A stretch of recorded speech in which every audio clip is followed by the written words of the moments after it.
A few days ago, I was having lunch with a friend, and in the middle of the conversation, he used a term that I'd never heard before. He said, "You're basically a third culture kid." And I remember pausing because, again, I had no idea what that meant because I'd never heard the term before. So I asked him, and he started explaining it to me. And while he was explaining it to me, something clicked.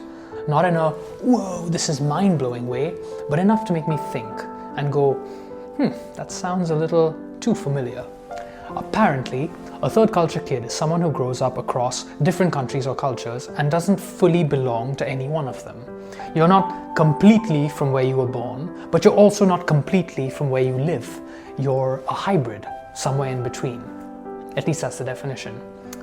And while that is objectively what it is, it doesn't necessarily describe what it feels like, because what it actually feels like is constant adjustment.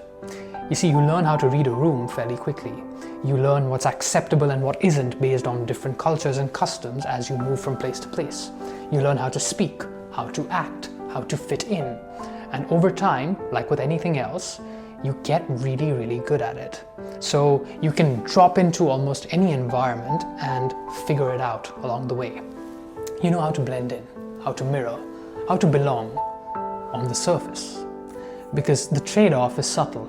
Because the more versions of yourself you build, the harder it becomes for you to know which one of those versions is actually truly you, or at least the closest to you. And you go back to these places that are supposed to feel like home, but something feels slightly off. Not dramatically, but just enough for you to feel like you're, again, slightly out of sync.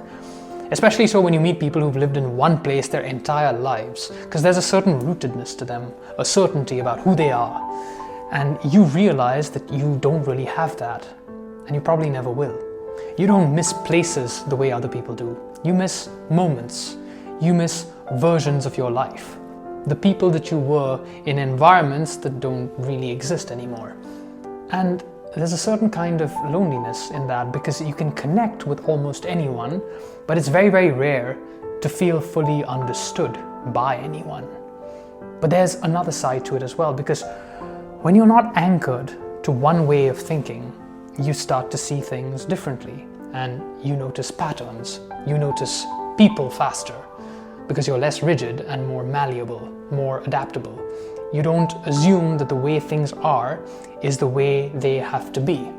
And I think that's important because most people are shaped by one system, one culture, one set of rules, but you've seen multiple. And you've adjusted to multiple, which means you're not really confined to any one of them.